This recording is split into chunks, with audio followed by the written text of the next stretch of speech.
This conference will now be recorded. Or we have 8 out of 15. Because that's how we. Are there people online too? I'm working on getting You're doing your banking statement too? Yes. Good. It's also multitasking. We were talking about earlier. Oh, we're on? Good. Hi. Welcome, everyone. This is John Mowell, Loveland City Council.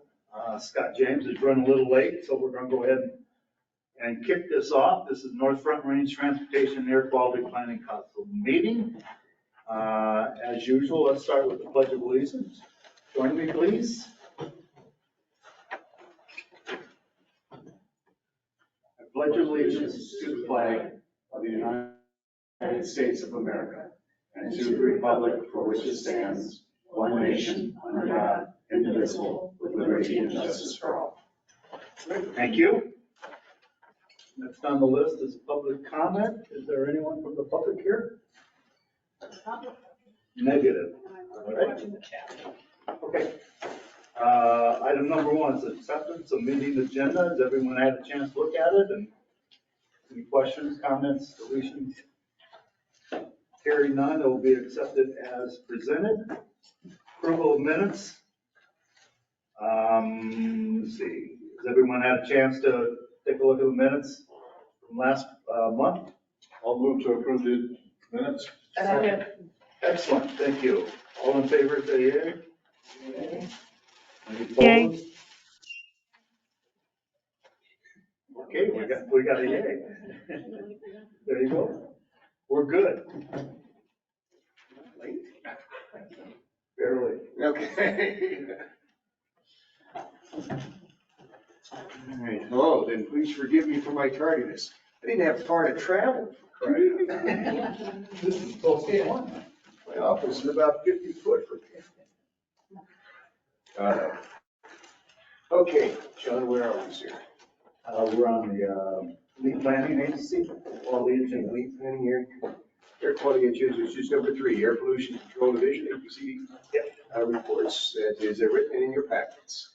Regional Air Quality Council, the RAC, that is a handout. And is Mr. Silverstein on the line? Mike, are you with us?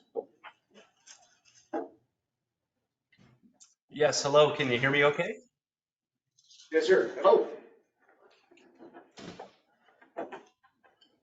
Well, good evening, and thank you very much for the opportunity to address the council this evening. And I have a presentation, and it's being called up on my screen. I hope that you all can see it okay on your end. As you all know, I appear periodically in front of the North Front Range MPO Council to provide an update on the activities of the Regional Air Quality Council and an overview of air quality issues that we're faced here in the Front Range. And so I have a presentation that the first part is an overview of the programs that we are running at the RAC or that we are building to improve air quality. And then the second half of the presentation is an update on the ozone planning process. And it's up to the council if I do the complete presentation, because there are a number of slides, or if you want to stop me partway through because of your timing, I'm happy to just cover our programs today and then have the air quality update as part of your written materials. So you let me know when you've had enough of me, but I'm happy to begin.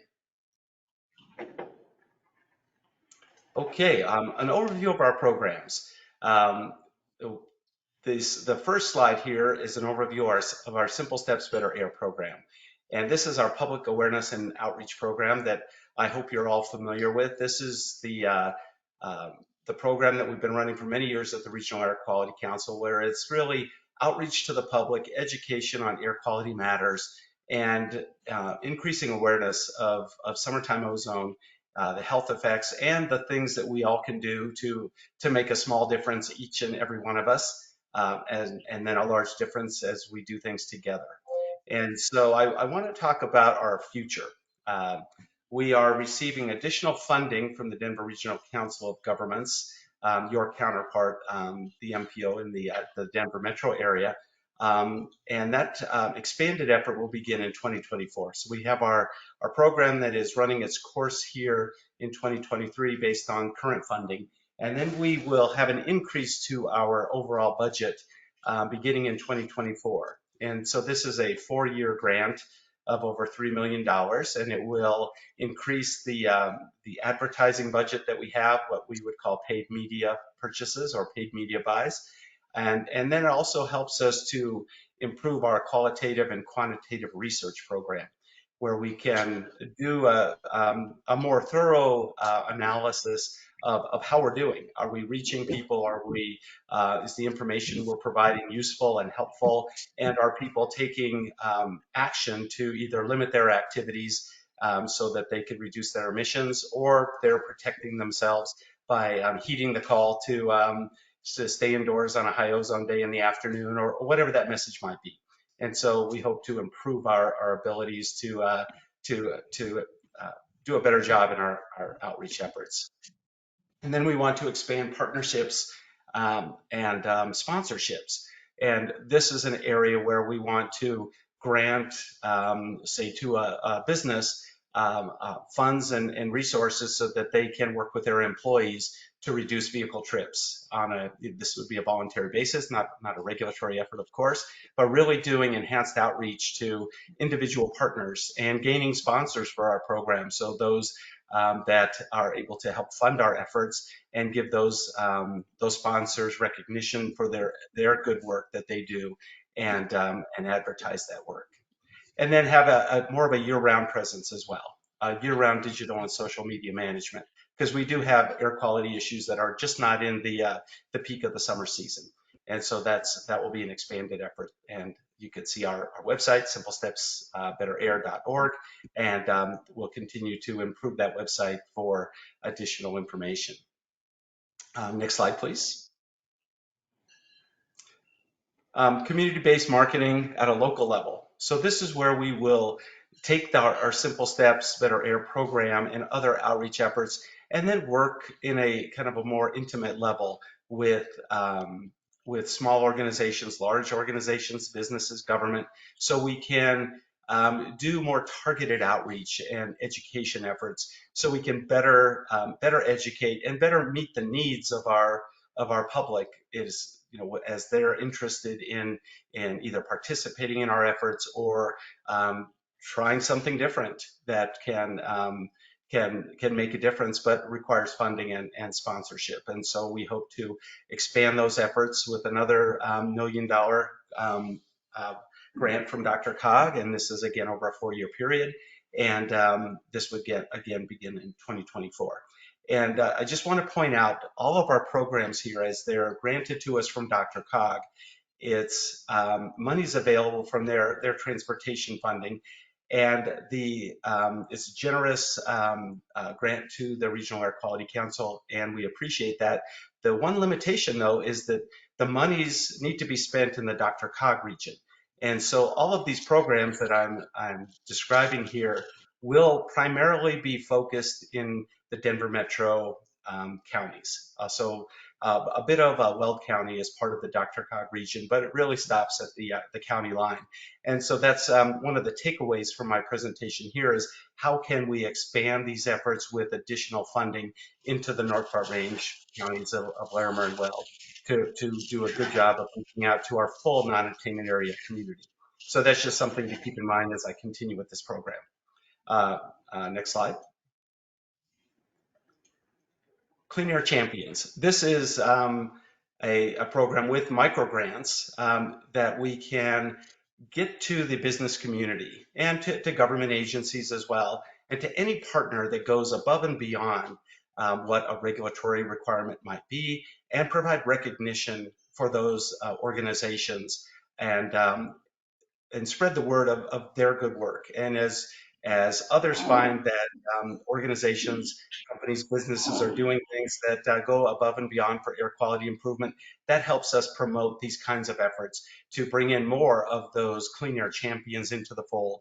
And then also provide additional grant dollars to many partners. They don't have to be our champions, but again, having these micro grants so that we can increase walking, telework, and bicycle-friendly workplaces. And then also promote transit with reduced or free bus passes and other areas that we could reduce vehicle miles traveled. And so this is another program that is slated to ramp up again in 2024, above and beyond what we're doing now. Next, please. And I know on my screen, I don't see the full slide, and I'm just curious if that's the view of my presentation here, or if that's a limitation here for you all. So I'm going to look to see if I can expand my screen here at home. Yeah, there it is. Now I can see everything. So I may have lost a bullet or two on my screen, but I know you can see it. And so another program which is not restricted to the DRCOG region is mow down pollution. And this is for our entire non-attainment area. So this is our electrifying lawn and garden equipment and a really large effort that we've been undertaking for many years at the RAC, but we're hoping to really blow up in these coming years. And so we're working on 3 different divisions of the program. We have our local government program. This is a new program, and we hope that you all take some notes here, because this is new monies coming your way beginning this year. So in 2023, probably in a month from now, we're going to put out our first call for projects where we have more than $1 million to spend in this next year, and maybe even additional funding, we'll see, to push monies out to local government to just go purchase electric equipment in your parks and recs departments and your maintenance operations, whatever they may be. And we're looking at about $50,000 a grant. It could be more. And it's basically saying, you go shopping, you get what you want, and we pay for it. And there may be a small match, that's to be determined, but that program offering is coming your way. And the hitch is, though, you have to recycle a comparable or close to comparable amount of gasoline equipment. So we get those immediate emission reductions, and electric equipment is deployed in your communities. The big offers, I know the most popular things are the handheld equipment, leaf blowers and trimmers and chainsaws, things like that. Those are the dirtiest equipment, and it will be great to get more and more of that off of the grass, but also push mowers and riding equipment. There's electric options for everything, and so a grant program coming your way. Our residential program, it's a continuation of our approximately $200,000 a year annually in funds for vouchers for our region. That's about 1,200 to 1,500 residents can get $150 off a new electric mower if they recycle, or even if they're a first-time homeowner, get $75 off an electric device without recycling if they don't have anything to recycle. So that program will again run through the summer months. Usually it's open and closed in about a month's time because it's so popular. And the residential program is funded by local government contributions that we get at the Regional Air Quality Council from our region. So the monies that we get from local communities are pushed back into the communities in the form of vouchers and grants for electric equipment. And then finally, we're hoping to ramp up a commercial program where we get to the landscape crews and the private sector, so we can do a similar program that we're doing with local governments for the private sector. But again, that one is under development because we just don't have a funding source. And so always looking for funding for all of these programs, but especially to begin funding our commercial effort. Because again, between local government and commercial operations, that's the bulk of the lawn and garden emissions that are a significant contributor to summertime ozone. Next slide. Anti-idling. So now we're back to the DRCOG funding source. So an anti-idling program, about $300,000 over a 4-year period to focus on anti-idling efforts, whether it's in public parking in front of schools, with fleet vehicles, delivery vehicles, whatever that may be. It's really a public education and outreach program to work with local governments and share best practices, promote the benefits of reduced idling in the communities, and develop partners so we can, for our $300,000, reach out better to the motoring public and reduce idling, because it's such a waste of a precious resource, and it's also an important source of emissions, especially at the sidewalk level and at the neighborhood level. And so to get to warehousing operations, industrial applications, wherever we can reaching out to reduce idling as a community outreach program. Next slide. Diesel best practices, another grant from Dr. Cog for that region, about a little over $500,000 beginning in 2024 to do outreach to businesses on fleet maintenance. So we know that diesel vehicles are with us and they're going to be with us for a long time. And so how can we get the lowest emissions out of that diesel fleet? Whether it's to working with fleet managers, with individuals, with the construction sector to just eliminate the idling and deploy best management practices in delivery routes and especially in the maintenance of vehicles. And so that's another effort that will begin in 2024. So we're building all these programs in 2023 to really try to make a difference in 2024 and beyond. Next slide. And then a vehicle repair program. And so we have our vehicle emission testing program that many of us participate in. Some people fail that program because their vehicles are old, out of maintenance, or sometimes not even repairable for for low emissions. And so there's allowances based on income that says, hey, this is a hardship for folks to either get their car repaired or replaced. And so we've been funding in the past the state's efforts to bring those cars into the emission tech centers and get them repaired as best as possible at no charge to the owner. And then those cars are back on the road and they're cleaner than they were before. And so we've got another grant for about $500,000 to again contribute to that program, what we call the hardship waiver program, to get at those high emitting vehicles that are found by the emission testing program and get those vehicles either repaired or with lower emissions going forward. Again, funding a continuation of existing funding, but an increase in that amount beginning in 2024.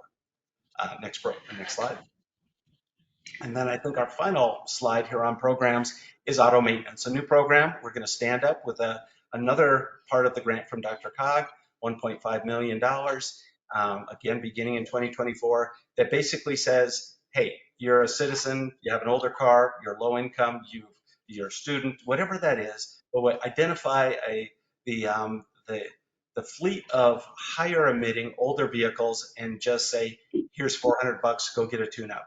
Get the tires checked, do the maintenance that you need to do that results in lower emissions. So direct grants to vehicle owners, working with auto repair shops to accept our vouchers that will allow for lower emissions from older vehicles. Those tend to be the higher emitting vehicles, what some might call super emitters. And if we can get additional maintenance out there in our communities, we can lower emissions, with our incentive program. Okay, one more slide, or next slide, see where we're at. Oh, this is the last one. And then how do we manage all this? We need to track and analyze the data. And so we have a staff member on board that's been doing this kind of work for many years and continuing that work through this funding source to help pay for those efforts, to track how we're doing and to determine what the emissions benefits are, and to take that data to inform our future transportation policy decisions. And so this is a great effort. It also applies to the vehicle electrification efforts that the RAC used to run, that the state is now taken over to continue those electrification efforts through the Charge Ahead and Alt Fuels Colorado programs. And so providing this kind of data analysis is really important to make sure that we're doing the right things and that what we're doing makes a difference from our incentive and voluntary approaches. Okay, so maybe this might be a good opportunity to stop before we get into the planning piece and take some questions. And then we can do a time check and see if we want to continue. Questions, please, Mr. Stevens. Thank you, Mr. Chair. Mike, one of the questions that I have, did you say that both the auto maintenance program and the vehicle repair program, are those primarily funded by DRCOG, and so those dollars would be needed to use in the DRCOG region? The auto maintenance one is a new program, and it will solely be for the DRCOG region unless we can find additional funds to take that program to other counties and other regions. The high emitter program is across the non-attainment area now, and that's been funded with DRCOG monies, but also with other resources. And so we hope to continue those efforts. That we have to show that the monies that DRCOG grants to us under the rules of the CMAQ program are spent in the area of the MPO's jurisdiction. But there will be additional monies in that can help that program be deployed in the North Front Range counties, just not at the same level. First of all, you don't have the same population, but it's also a resource issue. We'll do what we can with the state to reach out into the northern counties, but additional resources would be necessary to have an equivalent type program. So that's because DRCOG allotted some of its CMAQ dollars to that fund. Yes, exactly. I'm actually interested. I mean, if that's, to me, that kind of program seems really good because it's both an equity program and can help with emissions and ozone issues. So, I'd be interested in looking at how, whether it's the MPO or communities in the MPO would help fund a program like that, because I think that could be really valuable. Have you ever thought of like partnering with some of the community colleges that offer auto, maintenance degrees and like trying to, it would be a way for maybe that work to be done, maybe, I don't know, cheaper. And it would give experience to the people in those programs to do this work too. Yeah, the state actually operates the program where vehicles are brought into their emission tech centers. They may have arrangements with community college. I know many of their staff come from those community college programs. And so I'll bring that message back and get an answer for you. And then our vehicle repair program, that's another great opportunity. If we're looking for, for shops that are willing to accept the vouchers, and maybe it's Firestone, maybe it's whoever does auto maintenance in our community. We need to develop those partnerships, but community college would be a great partner to have in that effort. And just one thing go ahead. If it could lower emissions and be an equity piece for people who are struggling with their car repairs and be a job training, I mean, we're ticking off a lot of buckets that I think would be really helpful. So I like the idea of that. Thank you. Thank you. That's awesome. So my couple questions, it sort of tags on a little bit what Commissioner Stevens was talking about. So this money DRCOG's putting in is part of their mitigation strategies for the greenhouse gas rules that CDOT put into place, right? No, it's part of the allocation that DRCOG gets from CDOT, which comes from Department of Transportation, because we're an ozone non-attainment area called the CMAQ program. So this doesn't have anything to do with the greenhouse gas program. This is due to our ozone non-compliance history. And I understand what you're saying, but I think it's through their mitigation strategies that how they were going to help greenhouse gas and air quality. Second thing is a lot of these programs that Commissioner Stevens was talking about, Senate Bill 260 over 10 years has $2.1 billion that is supposed to go into a 10-year plan to articulate, help us with air quality, greenhouse gas, and emissions that all state taxpayers are paying. So my question to you is Commissioner Stevens brings up a very good point. I haven't seen a 10-year plan from our health department or any of our new enterprises that we may be able to tap into some of those programs to develop those for the North Front Range and for the Northern Colorado communities that tap into that dollars that we're putting in to help air quality, help greenhouse gas emissions, that benefit not only that, but benefit the equity issues and the workforce issues. So my questions sort of surround about all that is, how do we tap into that money that's supposed to be $2.1 billion over the next 10 years to tap into that to help us build those programs. Is the RAC not part of that? We are not part of that, but we hope to be part of that. And that is on our list of funding opportunities once the enterprises and other organizations under state control actually start issuing grant opportunities. So the ozone non-attainment area enterprise, that's really one of their purposes, is to fund ozone reduction strategies. And so that will be an excellent source, because the monies that we've gotten from DRCOG, of course, can only go so far. It's not going to solve, problem in a big way, but it sure does help. And so we not only need to deploy those resources carefully, but we need to fundraise to make more resources available throughout the non-attainment area. So you're right, that is a great source of funding once those the enterprises that would allow for these kinds of activities to be funded. And we're hoping to see requests for projects and applications later in 2023. But I'm not aware of any funding opportunities from those efforts that are available yet. Well, and CDOT, my last thing is CDOT has $121 million over the next 10 years for airtainment that falls directly into their preview that came through one of the other enterprises. So has CDOT put together an airtainment program that you guys know about? Because it's all about airtainment. That's 100% what it's dedicated for. Have you guys not worked with CDOT to develop those programs? They are not putting together a plan that's that I'm aware of. They're going to be a funding organization. And so they will be putting together requests for projects and evaluating projects, at least those channels that I'm aware of. And these programs that I presented today will be prime candidates, I hope, for funding. And so they've been working to build their boards, get their administrative procedures established, and we're just waiting for them to hit the go button for requests for projects. That's my understanding of, if we're talking about the same organizations within CDOT and within other state agencies, that's my understanding of the process. And we hope to, submit very competitive applications and hope that funding through those enterprises and other sources can be successful. Suzette, please. I just want to make a point of clarification. What Mike is talking about for getting the money from DRCOG, the RAC applies for funding from DRCOG in a call for projects. So the RAC has not ever applied for a call for project, for funding from a call for projects with us. But that's where, because we've had conversations behind Mike's back with DRCOG about how this works.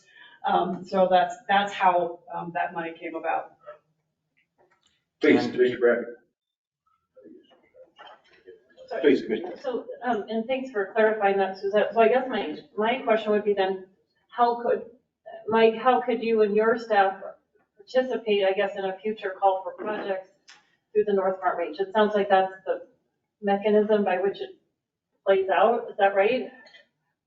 That's how they operate with DRCOG, and we were planning on bringing this conversation as we get closer to the next. If we choose to go that route, right? If the council chooses to go that route, we can do a call for projects, but I don't know if this council is ready to make that decision without understanding the diversity. When there's $2.1 billion, I have a really hard time when there's that much money out there that we got to take our limited amount of funds from the North Front Range and put more into it, when there's a lot of money out there that we should be tapping to in for call for projects. I mean, our enterprise only has $2 million right now, so. What enterprise? Non-attainment area air pollution mitigation enterprise. Over 10 years, it's 121 million. Well, That's what the Senate Bill 260. Sure, so I mean, I'm just saying that collections have been slow because it just started, and I mean, there's, hope is by the end of this fiscal year that it will be the $6 or $7 million that was anticipated to collect in the first year. But I mean, those were projections, so I mean, those projections would have to be right. I mean, maybe. Right now we have $2.2 million. So we haven't created a call for projects because we didn't feel like there was enough money yet But there will to be be able some. to allocate out. Yeah. presumably, But the yeah. point is, there are other funds aside from just this organization's limited CMAQ funds that the RAC can apply for. That's the point. That's my, And I guess my question had to do with, regardless of, on an ongoing basis, this MPO doesn't call for projects. It's a normal TIP process. And the RAC, as a government agency, is eligible to apply. Yeah. As anyone would be for that funding. So it wasn't about a specific source of money. It was just saying, could the mechanisms by which the RAC accesses funding through DRCOG also apply to this MPO? So that was what my point was. yeah, definitely. And so that really puts the onus on the RAC then to be on the lookout for those opportunities for future TIP calls and then be able to apply. Yes. Okay, thank you. Yeah, the new RTP coming out, I mean, we're gonna be working on that over the next 2 years, so. Additional questions for Mr. Soshin, please. Sir, we have the bulk of your presentation in our packets. We are already 11 minutes off our schedule, and you're only halfway through, so I'd kindly ask that we just review the remainder of your presentation on our own accord. And I would thank you for your time, sir. Well, thank you very much, and I appreciate the opportunity to, again, appear before the council and look forward to continued conversations on our programs and our planning work. Thank you. Thanks, Mike. Okay.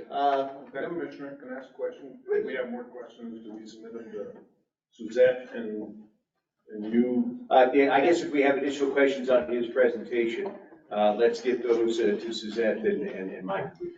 Thank you very much. And we also have a RAC meeting tomorrow morning, so if you want to send it to me, I. So we're ahead of the rec meeting. Yeah, no, I knew that. So I'll make sure I put you on there, Commissioner, if I have any more. Okay, let's get on to agenda item number, where are we at, 5, which is the North Range MPO Air Quality Program updates. Medora, hi. Well, I'd like to save us all 5 minutes because I don't have air quality program updates tonight, but I do have something for the next item if that's okay, if I can Please, skip ahead. just go right ahead. Okay. So what you have in your council packet is the draft IGA on greenhouse gas modeling. This IGA is required per the state's greenhouse gas transportation planning standard, which was adopted by the Transportation Commission in late 2021. So we've had this IGA in the works for some time. I think it's in a near final form, and we think it's a really good agreement between North Range MPO, CDOT, and the Colorado Department of Public Health and Environment to identify the roles and responsibilities when we do the greenhouse gas modeling work to show compliance with that statewide greenhouse gas rule. It provides a structure and also flexibility as we develop our methodology to update how we're estimating our emissions. So what we'd like to do tonight is just go through some highlights of the IGA and see if you have any discussion or feedback on it. We're not planning to bring it back for action. We are planning for Director Millette to sign it on behalf of the North Range MPO. However, if there are any concerns on that, let me know. We could bring it back or have Chair James sign it instead. So one of the things that IGA does is it establishes a committee that's already been meeting, but it sets it more permanently, which is the Statewide Modeling Coordination Group, or SMCG, because we all need more acronyms in our life. And this SMCG is the modeling folks from the 3 agencies who need to decide what the assumptions should be when we do this work. The SMCG develops a modeling standards document. And the IGA also references the IACT, the state, the state interagency consultation group. Come on with your acronym. Consultation team. Okay, so that group was established in the rule, but this IGA references them as the group where any disagreements among this SMCG would then get elevated to the IACT. So they provide that oversight role for this process. And there's a further escalation procedure in this IGA where if disagreements still can't be resolved, then the executive directors of each agency would resolve that disagreement. So then there are sections for each of the three agencies. Most of it just reiterates what's in the rule, kind of pointing out the key aspects of the rule, not creating new requirements. So I just want to point out some of the more notable requirements under each of the agency sections. So for North Front Range MPO, we'd be required to notify the other agencies when we're about to start our modeling process. And at that point, we decide which information to share, which could change as this modeling process evolves over time. So that's a really great feature of that flexibility to determine among the agencies what information needs to be shared. We also have the ability to change data that's provided to us from the Air Pollution Control Division, as long as we document those changes. So that's another great feature of this agreement. For APCD, they have the role of maintaining and providing the emission factors to the MPO. They have that expertise, so it's great that it's in their house to do that. They also have to provide the documentation of how they ran the model and developed those emission factors. Then for CDOT, what this IGA does is it says that they are going to convene the IAC and the SMCG on a regular basis, and CDOT staff will also provide the support to the Transportation Commission in their role to approve these greenhouse gas transportation reports. The last feature of this IGA is a provision to allow reliance on a previous emissions analysis. This is something we already have with conformity through the Federal Transportation Conformity Rule. And there are cases, we've had this happen for us in recent years, where we have to adopt an RTP or a TIP amendment, and the projects aren't changing. Just the financial element is changing, so there's nothing different to model. So having this provision in the IGA streamlines the process, reduces unnecessary work. There are criteria we need to meet, and we also need to get the concurrence from SNCG. And one of the edits we've received since this draft went out in your packet is from CDOT requesting that IAC also agree to this situation. So oversight from both SMCG and IAC, which we think is appropriate as well. So that's the rundown on the IGA. It is still being reviewed by APCD and CDOT, so there could be other edits, but we've been through several rounds of edits. We think this is a mostly final version. And with that, I'll turn it back to the chair and see if there are any questions or comments. Questions, please, from the door. Can we have more acronyms? Is that was your question, or do you have? Is that your question? You have a legit question. I do have a legit And question. I figured you did. I Getting figured you to did. it. Getting to it. My question is, we can change technical data provided by the APCD. That just seems curious to me. Can you just maybe explain what that might look like? So I mean, it sounds good for us, but, I mean, I don't know that it sounds like, I mean. one thing that I think is beneficial is we've been through this process once already. We were supposed to have this IGA done before we did that, but timing didn't work out. But I think the IGA is stronger because of that, because we've gone through it and seen what it's like to go back and forth and try and come to agreement on these technical issues. So I think that provision just gives a little bit more authority to the MPO to do that, while still requiring the transparency and the documentation. There's a lot that goes into this, and we've been doing this modeling and this ozone emissions work for a long time, but greenhouse gas has kind of stretched the boundaries a bit of the practice. So Medora, why don't you give an example of maybe something that we would say we wouldn't accept? There's several. You did it during the whole greenhouse gas discussion. And that provision specifically was coming from Dr. Cog. So I don't think we did this. We took what ABCD gave us. Okay.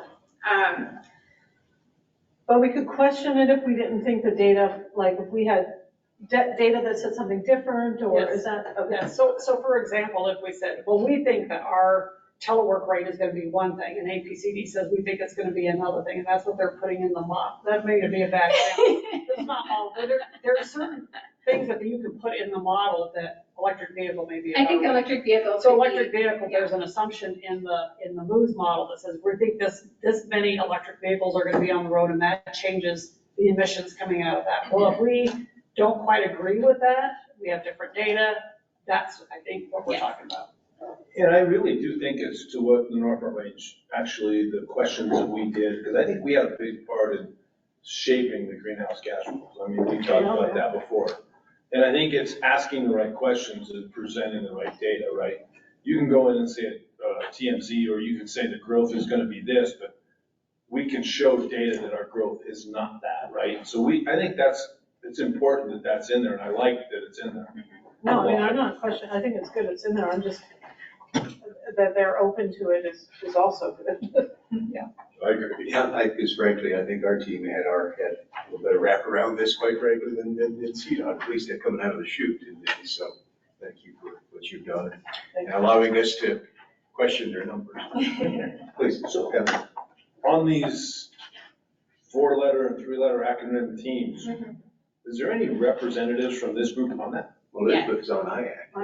IAC, Yeah, okay. so Becky Carrasco represents North Front Range. We have Who? Elizabeth Becky Carrasco. Okay, thank you, Becky. Yeah. And Elizabeth Relford is also representative for Weld County's, representing sort of the rural TPR on the IACT. Okay, and anybody else, or is that just the two? Not that it's not good to. From our area, yes, that's a representation on IACT. Thank you. And then I serve on the SMCG. Okay, awesome. So we have representation. Yes. That we can, when the meetings come, like Kristen brings back her rack and her information to us, we have people that are bringing back information to us in the future. Awesome, thank you. Additional questions? And that from- representation on those committees was part of the example of the voice from Northern Colorado helping to shape the rule. So the fact that there are all of those additional seats. That's good. Thank you. Anyone else? But all right, thank you. Quick question though, are you comfortable with my signing the MOA? We have one of this council, I'm completely comfortable with it. Any objection to just Suzette? No. Okay, thank you. Are you comfortable? Oh, I'm fine. I'm fine with it. All right. And we are on, so that was number 6. We're on to number 7. We're moving this fast. All right, good. Number 7, report of the chair. I have no report. Look how quick we went. Number 8, executive director report. Suzette, please. Yeah, I have a couple of things, and I'll wait for we get that pulled up. So most of you in this room are probably more legislatively plugged in than we are and may know some of these, but we're trying to keep track of some of the things that are working its way through the legislation. Thanks to Alex, he's been the one that's been keeping tabs of this. So we have 6 things tonight that we're looking at. Some of them probably feeling a little more important for us than others. One of the less important ones is yielding to large vehicles and roundabouts, which just seems like a good idea to me. You're smart. That's an important real. Definitely the legislate common sense. Who's the sponsor and co-sponsor of this? I would say that that's a smart thing to do.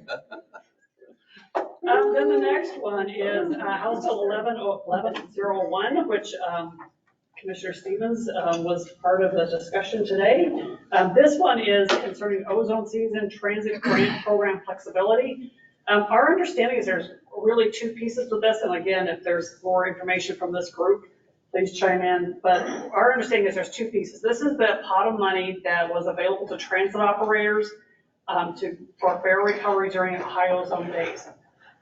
So they would not charge fares, and then this was the pot of money that helped them compensate for that, not having the fares charged. So that's the first piece. The second piece, which I think is probably of importance to all of you, it requires the governing body of the Transportation Planning Organization for each transportation planning region to include at least 1 voting representative of a transit agency that provides transit service in the transportation planning region. Well, as an NPO, we already do that, and Councilmember Olson is our transit representative. And I would assume that all of those that also have transit, like Fort Collins and Loveland, are also representing their transit agencies as well at that meeting. I think this is probably geared more to the rural TPRs than to the MPO. But that is one that we're keeping an eye on. It says the Greeley-Evans Transit and Colt provided free rides in August of 22 and are considering reapplying for those funds. And then I don't know if this would really change the council makeup or not, but it might if they have a different definition of what transit representation looks like. And one of the things I like about this bill, they get applied for 100% of reimbursement for advertisement, because it was only like 80% in the past. So it gives transit organizations to be able to recover cities to be able to recover their funds, where the city of Fort Collins, Loveland, and Greeley appreciate that. Recover the funds that actually went into promoting and putting in not just operations, the free fare. And I'm a firm believer that the state general fund should pay for all transportation and all transit for free across the state 100%. I just believe that we. Can I see the fiscal note? Yeah, fiscal note is $189.2 million. And it's just paying the organizations to allow for free transit and free transit in their organizations. I think the state budget can afford $189.2 million. And then what can happen actually is, I think what it does is it starts breaking down the operational barriers and then actually putting in programs that actually function for transit for their organizations instead of just putting in, because now you've got a budget, right? You know, it's not about fare recovery, because we all look at, oh, what's your fare recovery? Well, we all know in Colorado it's about 17.8%, right? And if people had the ability to put in transit that worked, right? Transit, micro-transit, and other types of transit, I think they would focus their dollars differently than they do today instead of a grid platform. Please. But I like what you have to say. I agree with you. I'm your transit rep, so now I'm on board. Yeah, I back you. I just kind of wonder what you're saying. It's not just about the free fare, it's advertising and their operations put the free fare in place.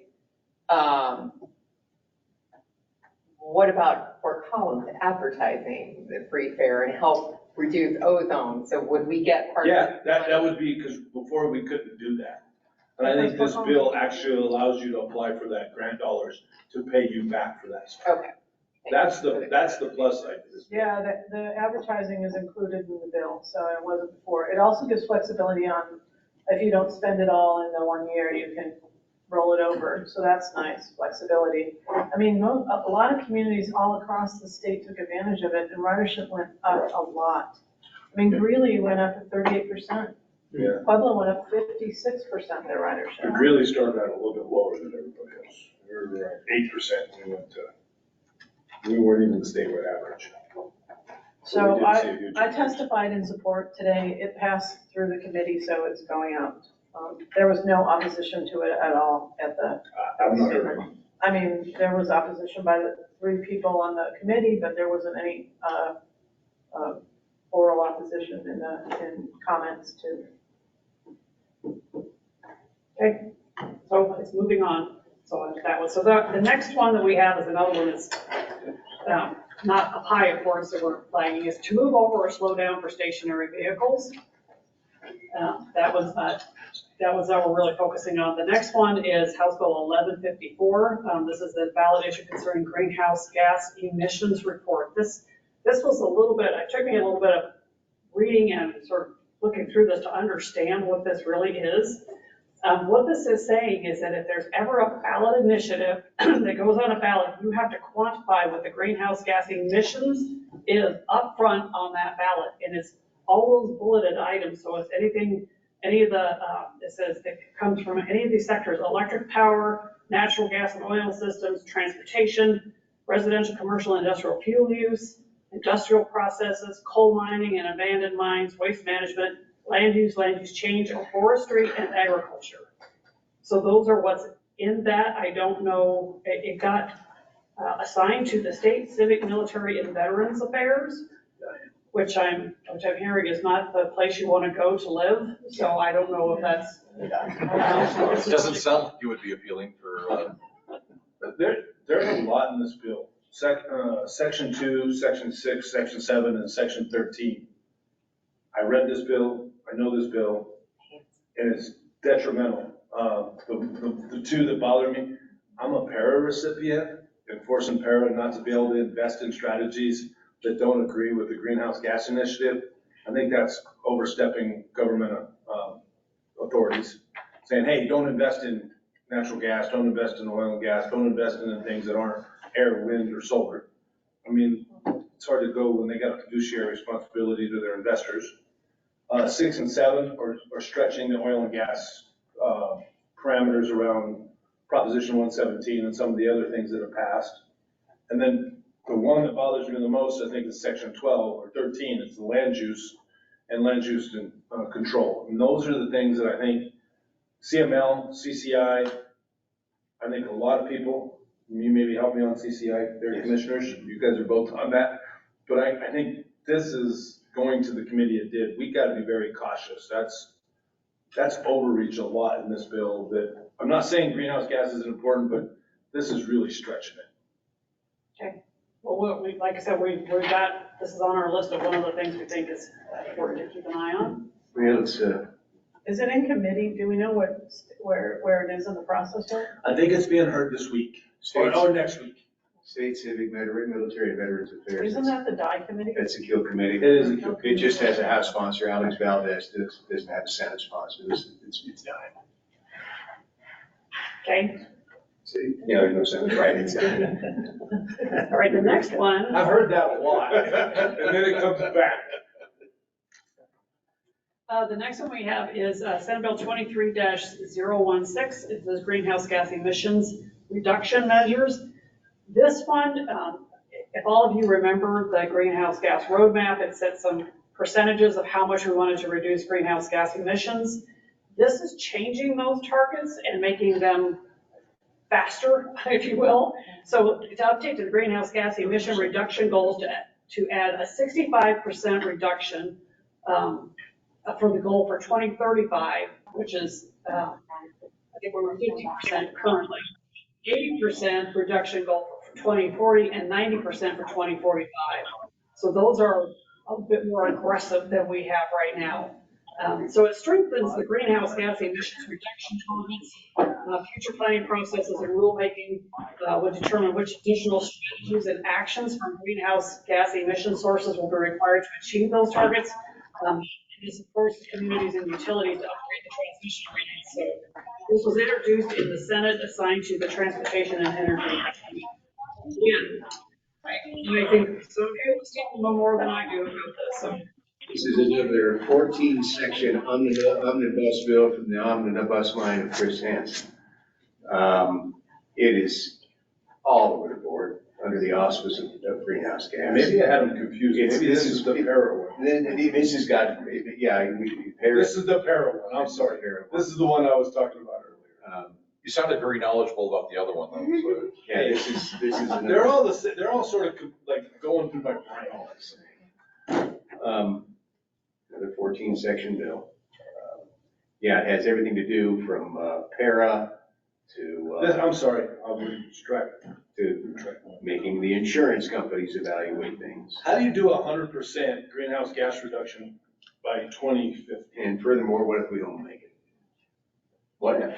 Well, what's the punishment? Well, and I briefly read through this bill.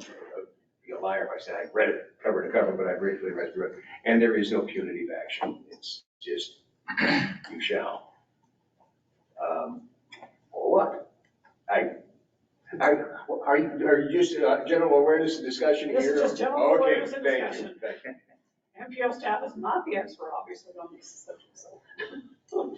And then there's one more that is the State Parks and Wildlife Area Local Access Funding. And, that is in your packet as well. This is a CCI priority bill. This is Senate Bill 23059.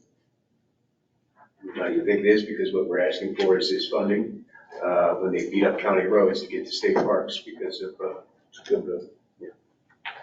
2 weeks from today, CML's having their legislative workshop where I think they're gonna go through. They always have a section where they go through what their stance is going to be and what they're lobbying for. What day? The 16th. Pre-registration's required. But the legislative workshop is like first thing in the morning, typically before the governor. I think I got that, and I think our council member is president of CML. That's unique. I believe CML the support committee. I'm gonna get the newsletter. I haven't looked at that. I mean, normally, like I said, I wait till they do their update, but you should be there. It's a party. Make sure you're fired up. It's at the History Colorado. I don't think anybody around this table doesn't think I'm always right. It's at the History Colorado Center, right there on Broadway. I'm probably not invited, but I'm a council member. Really? He's probably got it covered for us. And I have one more report. We did get the draft definitions for our urbanized areas for 2020. That's the solid lines that you see. The colored areas are the 2010 urbanized areas. We grew quite substantially in the Fort Collins urbanized area by about 62,000 people, close to that in Windsor. So you can see if you look on that map, there's a little area with a red line that goes to the south of, in the south end of Windsor. That's where there's a lot of gain. The Greeley urban area grew by about 19,000. So this is not the final area definitions, but this is the draft that's out. The other news is the outline of our MPO boundary has not changed. So none of those urban areas are sort of poking out in the upper front. So can I ask a question about this? What? So I noticed there's 118,000 people in that yellow box. There's 150,000 people up in the orange box, and Windsor and Fort Collins and all that. Is it based on area or is it based on population? You mean how they define it? Yeah. So they go through this whole census definition of how they define urbanized areas. So like you can see, it's really skinny between Fort Collins and Loveland is because they have that dedicated open space. That doesn't count. So they jump over it and say they're connected. They jump over anything in the yellow. Well, I know. Just a big cloud. Yeah, but that's why. We're not that big. That's why you see that little skinny piece between the two of them. But it is, census has pages of definition about how they come up with those boundaries. It's just weird. I mean, area, square area, not population, but square area miles. Right. Mm-hmm. Yeah, and again, this is just the rough draft outline. I think that I guess the point I'm trying to make is we grew in both of those areas, but we did not go into upper front range, so we don't have to worry. If we did have. Wellington will not be. Wellington is not in, Kersey is not in, our area has not changed. And that's is a sit for 10 years then? Yeah. For the census. Yeah, right. But they won't do this analysis again until the next census. Okay.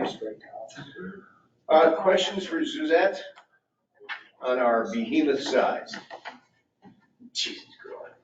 Are there other maps available that show the North Front Range relative to the Upper Front Range? You know, that would show Estes and Wellington and the others? I mean, because again, just as somebody who lives and travels through the region, it feels like it's all growing together and kind of all growing to Denver. So I'm just trying to understand what a bigger picture looks like. This is a link to an FHWA, I think it's FHWA website, that we can send out. I just zoomed in and did a screenshot. That's how technical my map is. But yeah, that's why you see it like that. But it shows the whole United States. Can you scroll up on that? I see the population amounts there. Yeah, the population, so in 2010, the Fort Collins population was 264,465. The 2020 is 326,332. In the Greeley area, in 2010, it was 117,825, and it went up to 137,222. With the definition of Fort Collins population is inclusive of the Windsor and Loveland areas. Right, it's the red line around the orange stuff. And Bertha. Lumped in Fort Collins again there, pal. And Bertha, yeah. And do we have LaSalle and Eaton? You do. You have LaSalle, I don't think you have Eaton. Isn't there an Evans? You have Evans, you have Evans in there as well. LaSalle And Garden City. in the planning, in the growth area, urbanized area. Other than the fact that our boundary does not change, does the population indicate anything of significance to the MPO? Additional funding opportunities? Well, this I don't. We get our STBG based on the population in the Fort Collins urbanized area, because that's the one that's over 200,000. So that's what we get, but it's based on, I think, Becky, I'm looking at you, 2009 population, or have they updated? So 2009, so, but the issue is, we grow, Denver's growing, Pikes Peak is growing, so it's, it's all relative. Larger bites, the same. Well, why haven't they changed this to the 2020 census instead of 2009? It's the government. I don't know, but that's how they've been distributing it. That's, I think, a good question to bring up maybe at a staff meeting. So going into program 14, distribution. right, that'd be a good question. Okay, thank you. Is that it for you? That is it for That's me. it for you. Questions for Suzette, please? Okay, your TAC report is written, your mobility report is written, finance report is written, community advisory committee is written, as is the Q4 2022 tip modifications. Let's move on to action items, please. Number 14 is FY 2023 transport program of projects. The POP. Hi. There's Caitlin. I was gonna say, I'm not looking at her. There you are on the screen. Caitlin, please. Hi. Yeah. I was looking at Anna Rose and her lips were moving. Okay, there it is. Yeah, we're good. You can hear me okay? Please, Caitlin. Okay. Yes, ma'am. All right, let me just share my screen one moment.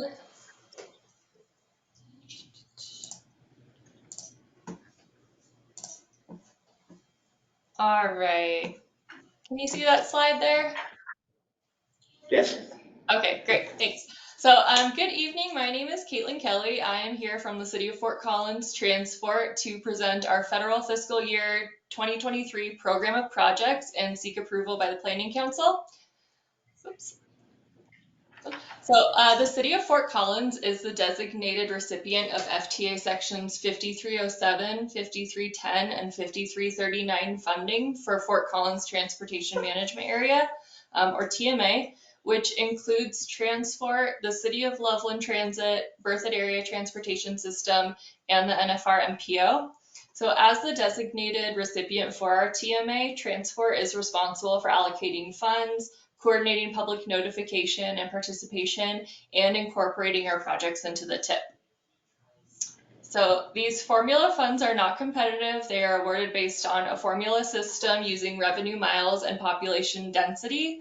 And each of the formula funding programs can only be used for specific purposes, which I've outlined on this slide.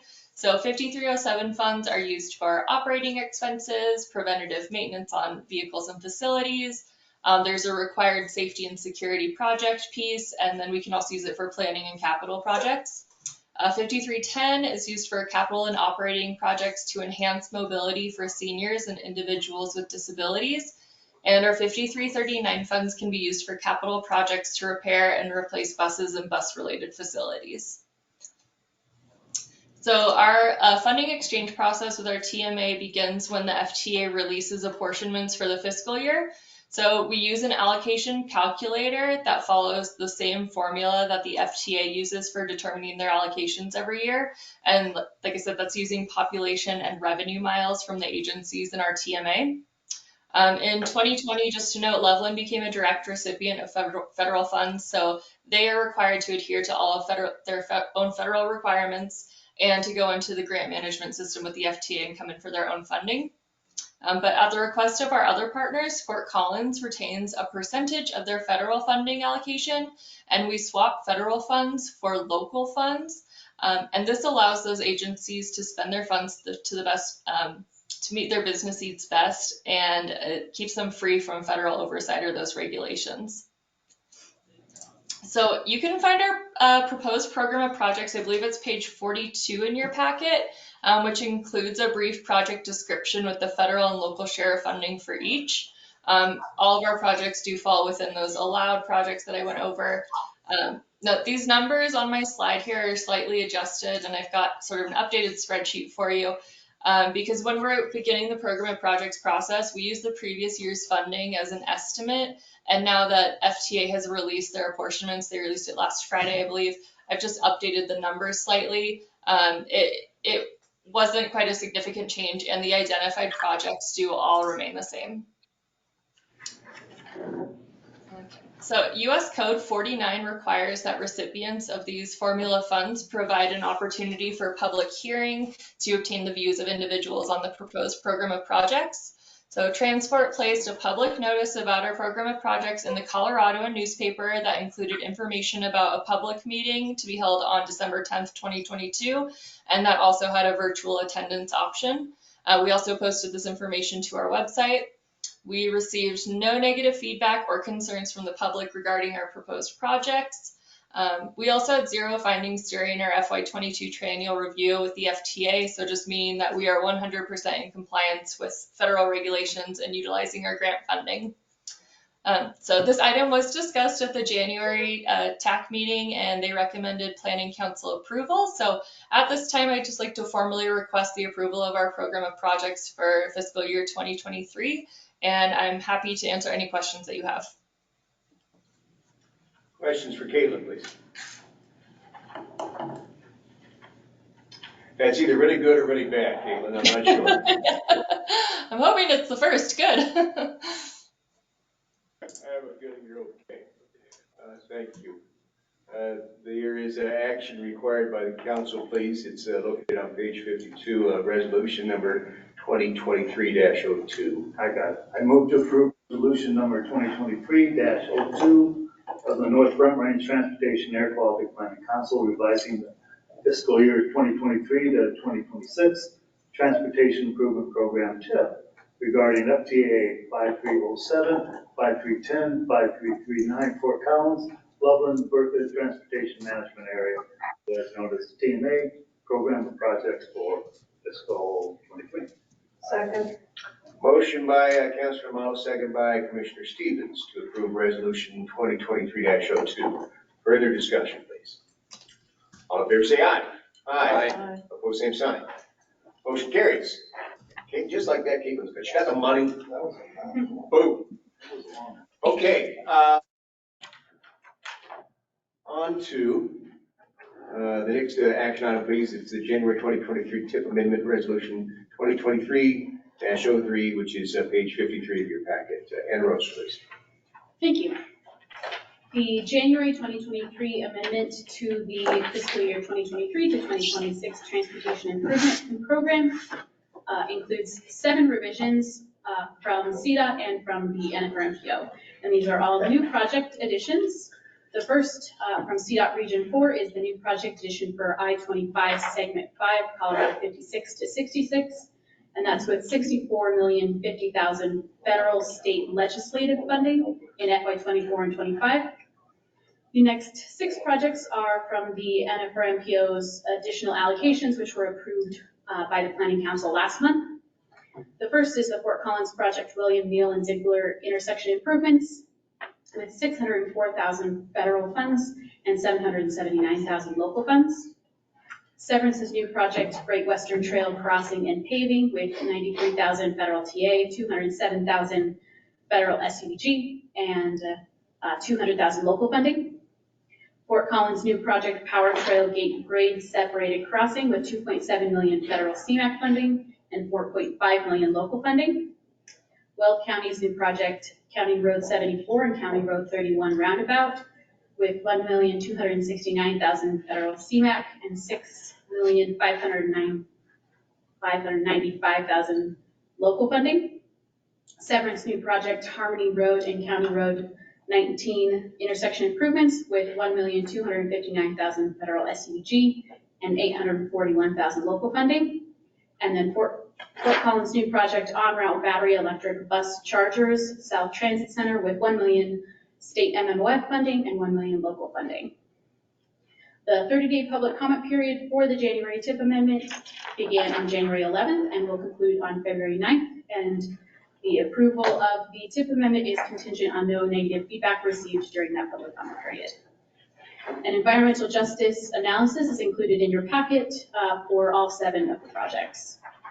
At the January TAC meeting, the TAC recommended Planning Council approve the January 2023 TIP amendment. Questions for Ann Rose, please. Okay, the action's on page 65. It's approval of resolution 2023-03, please. You want to read it?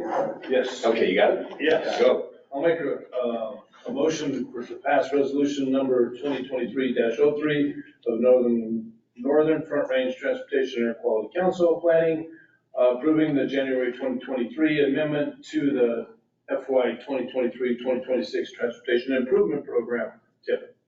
Second. Motion by Councilor Olson, second by Councilor Baszler to approve Resolution 2023-03. Further discussion, please. All in favor, say aye. Aye. Opposed, same sign. Motion carries. Number 16 is on page 67 of your packet. It's the 2019-2023 North Front Range MPO targets for safety performance measures. Anna Rose, please. Thank you.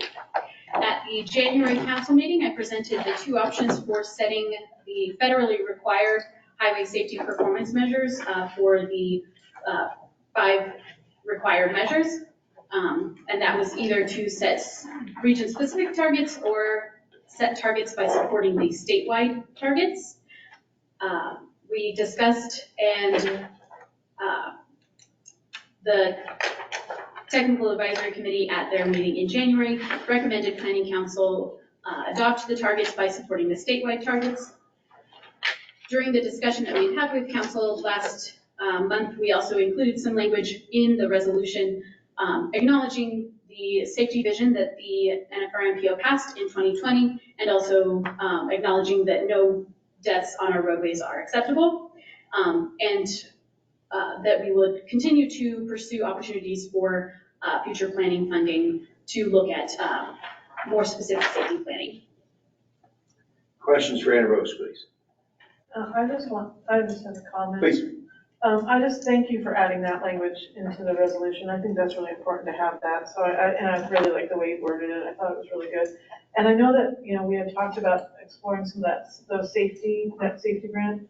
Larimer County did pursue a safety grant like that. And so we were awarded that. We found out yesterday, I think. So, and I guess it makes you further eligible for implementation funding as well. So, if we can, if that looks like something we want to do, I think that would be great, and kind of trying to address it, because I saw the safety numbers that came out.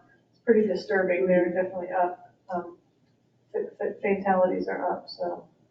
Now, how do you apply that grant? You got it, good, congratulations, but how? I think the first grant, I'm sorry. What stipulations are the money? How could it be applied?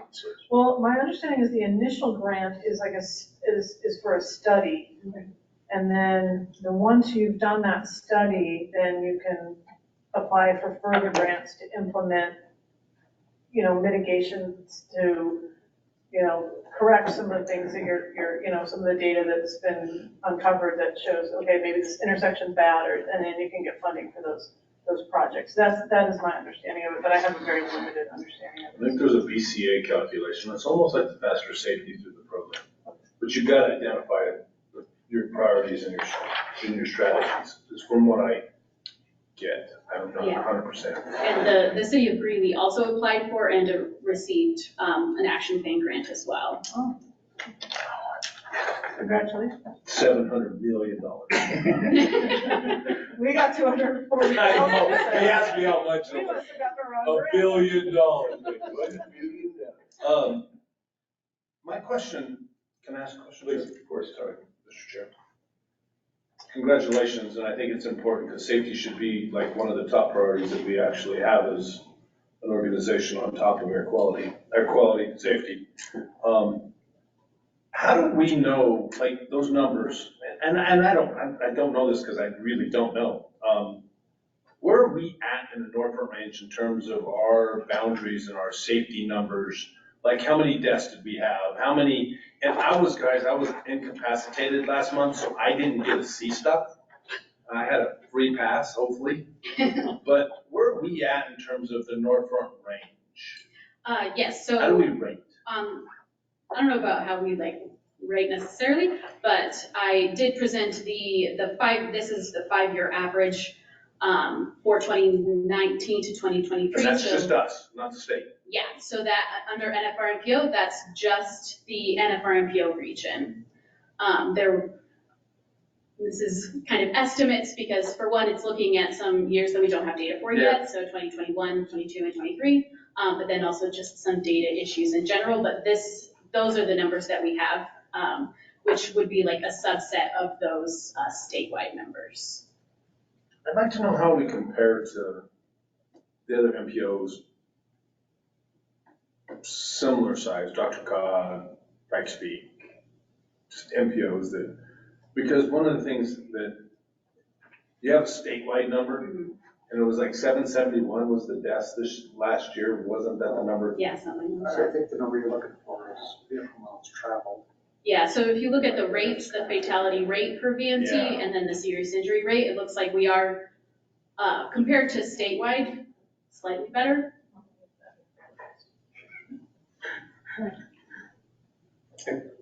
Okay.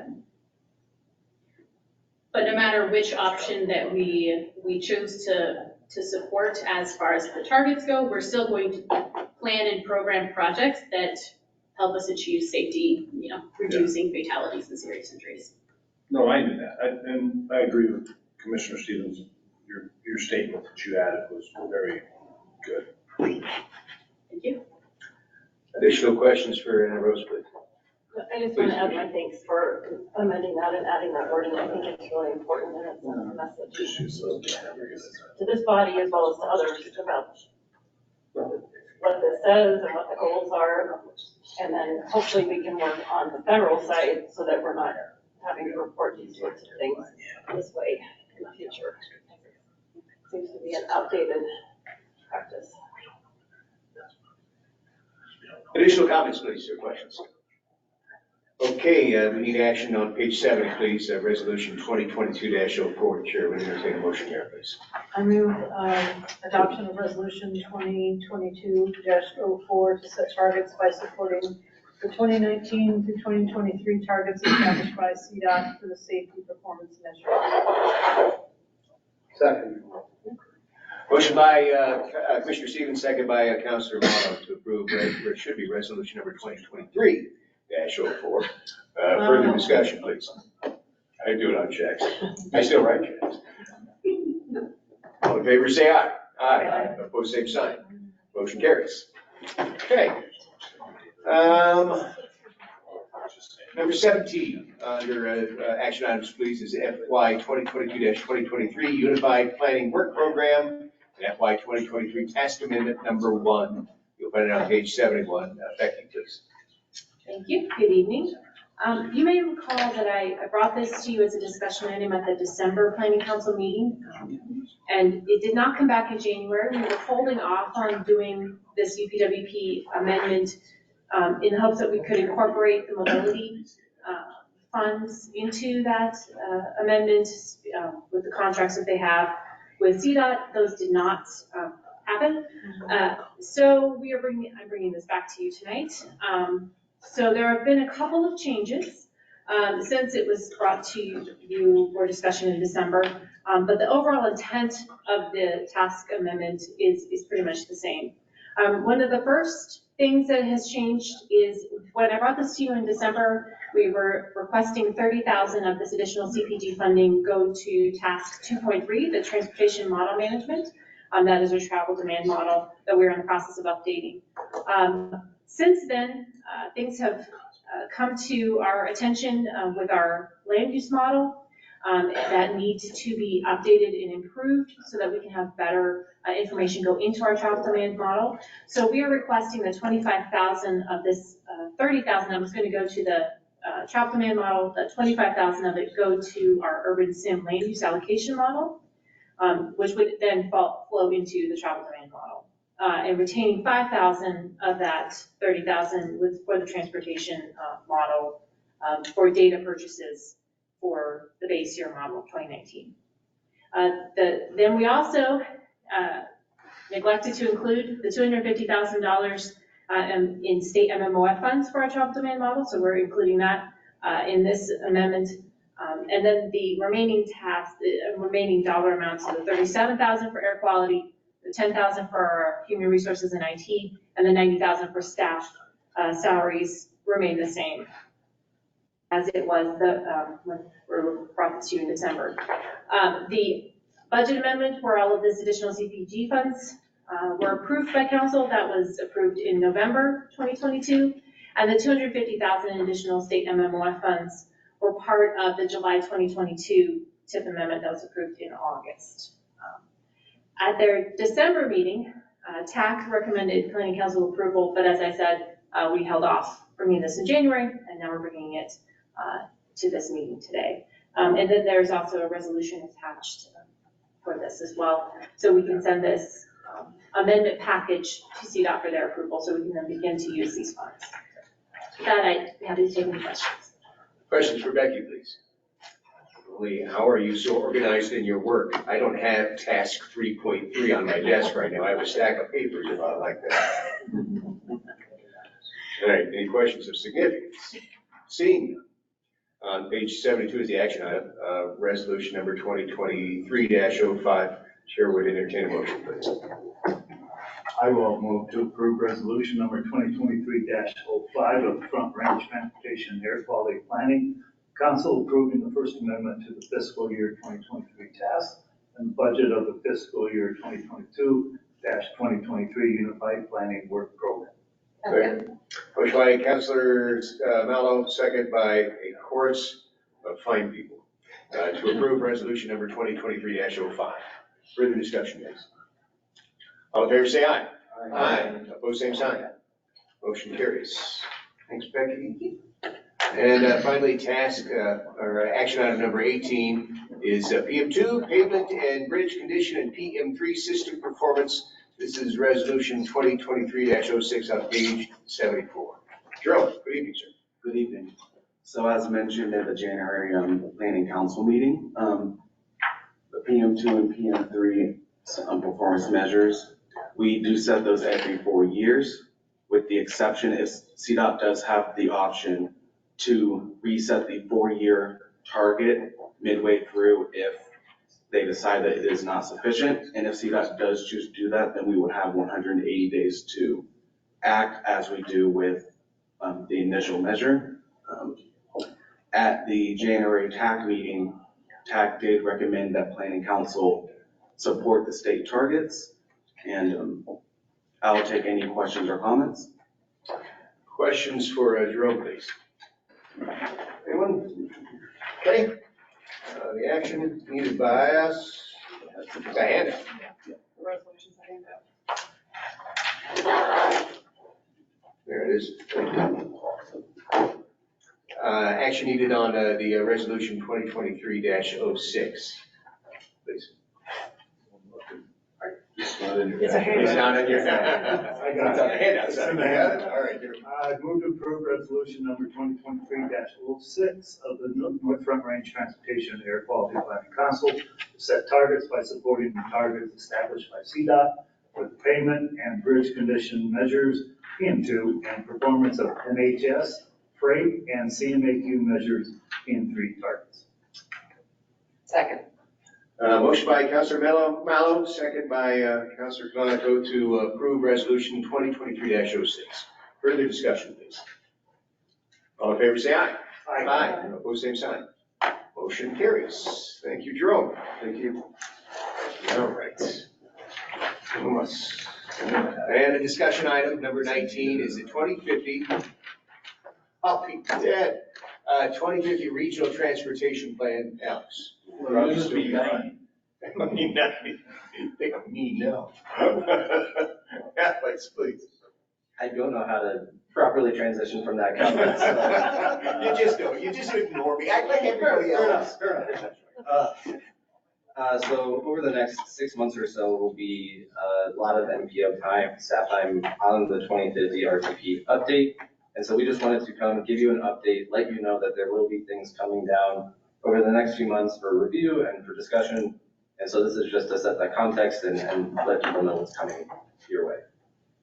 So just as a reminder, the RTP is looking at our current system, looking at future need, scenarios, funding availability, proposed projects, conformity, et cetera, et cetera, et cetera, and melding that all together into a long-term transportation vision for the region. So this is the same map that Suzette showed as part of her executive director update, but just being able to compare over the last 10 years where growth has happened, seeing that we're growing together, a lot of expectation for potential congestion or where that need will be. In case anyone's wondering why every 4 years we update it to update the year 5 years, we have to look at least 20 years. So the last one was 2045, this one's 2050. And then we also have to be very careful to be fiscally constrained. And fiscally constrained means that we have a reasonable expectation that there will be funding for the projects included in the plan. So that ties into the program distribution discussion that was at STAC today. And Lenora and Rose, Becky have been part of those conversations for how that applies to the NPO and what that looks like. So we do think about what funding we think will be available and how do we choose the projects that would receive that funding. So these are the 4 chapters that we expect to organize our plan into. So the first one is looking at the context. What does the transportation system look like today? What is the expectation? What is the legislation? Why are we doing this? What are we trying to achieve? So providing the context for the overall plan. And internally, we've been talking about how we can improve our planning process, make this more accessible rather than just the 300-page document that we all know and love and read every night before bed. Trying to think through how do we get more to the so what? How do we not just repeat information, but actually tie together different portions of our plan? And so one of the ways that we want to do that is by having a trends chapter, which ties together today's data, so population, traffic, transit ridership, and ties that into the most likely scenario into the future, so that way we can show how we expect the region to change over the next 25 years. Supporting that will be the visioning and scenario planning chapter, and that is if we were to develop in a high density kind of way, if we were to put money into I-25, if we were to do all of these different types of projects, what would that look like? And over the last year or so, we've also been updating our regional corridors. So what projects do we expect to happen there? Where do we expect growth to happen in those corridors? And tying that all together to figure out what the potential for the region is. And then tying back to that fiscal constraint, looking at funding and financing, what do we think is reasonable? What do we think is expected? And then also tying together the 10-year plan that the MPO and CDOT work on, tying together the program distribution, and also having a list of unconstrained projects because there will be a need, and who knows, maybe we'll have SB 260 and IIJA come together again, and money will magically fall from the sky. We never know. And then in parallel to this, obviously we have Medora, who is leading our model updates. So we, as Becky just mentioned with the UPWP, we are working on our travel demand model and our land use model. So the travel demand model updates are improving the model's representation of induced demand. So that's, if you build it, they will come logic, converting from an aggregate trip generation model to a disaggregate trip generation model. Whoa. Yeah. I was hoping to just like move past that. I know you did. You saw the giggle and everybody in the room was like, well, you good try. Okay, I'm going to defer to Victoria if you have any questions on what that means. so to improve the model's representation of induced demand would simply be to strike it, in my opinion. But how does one improve on that? Oh, I thought we were going after the aggregate, disaggregate. Well, we're gonna go there next. Let's get through this bullet point. Yeah, so one thing our travel model consultant is looking at is how accessibility can change the amount of trips that are being made. They did their first round review and they didn't actually find much of an association. They're looking at another data set to see if they can bring that into the model. So it's something we're looking at adding that came out of the greenhouse gas discussions and those modeling standards to make sure the model can do as good of a job of representing this phenomenon as possible. We do have a 4-step model, which is on the lower end of models compared to an activity-based model, which captures that in a different way. So work is in progress. So my favorite question about models, Go ahead. is there anything originates in actual? I mean, do they take a look at snapshot now and project? So there is a basis in actual. Yes. Right now, our household travel survey data is pretty out of date. It's from 2009. And so they're using the 2009 household travel survey.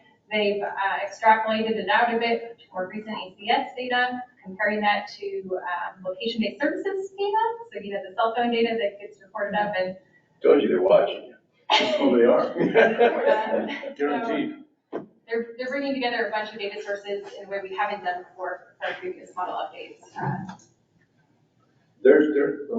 sorry, there is companies that do that, right? They go out and they do cell phone projections and where the data is and everything.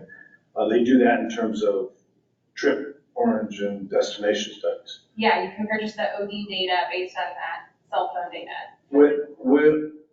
Have they done that in 2022 models? Because a lot of the work from home and the different types of the modeling that's going on, induced demand is when the employer says you're going to be back in the office. Well, guess what? The employer just induced demand because they want it back in the office, right? It has nothing to do with people driving. They just quit driving, and they can't call that induced demand because that was already there. Our model base year we decided to have as 2019 just because of all of that. All the work from home stuff. We're incorporating that on top of it, and so we can modify our assumptions, but we wanted to base it in something that had more normal patterns. Okay. I think the truth would be known. Nobody knows, because we haven't shook out from all this yet. And that'll take another 2 or 3 years to get there. All right. Oh, we have to go to the next one. Convert from an aggregate trip generation model to a disaggregate trip generation model. I'm gonna defer. You're a coward, sir. This I could talk about for a while, but and what I was describing earlier, how we have a 4-step model, our trip model is looking at trips made at the household level. An activity-based model is more refined, looking at trips made by individual persons and ties the trips back to characteristics of people. And so we're pulling in some of that elements into our 4-step model where we can have more individual, synthesized individual information that informs the trips that the model is forecasting will occur. Cell phone data. So is it blue or is it gray? That's what I heard, because that was just a lot of big words. And I didn't understand, as a transportation expert in the field for 20, 35 years, I didn't understand one word you said. Well. I'm sorry, I'm just saying, being honest, I didn't understand. Data than you have right now from a household data, Well, right? Yeah. Right, and I think what she's saying is that the traditional 4-step model says you go from home to. I live at home and I go to I work. live at home, I go to work, right? Okay. And it's like, that's how you're doing it, but it's going by household. That's how because it's grouped.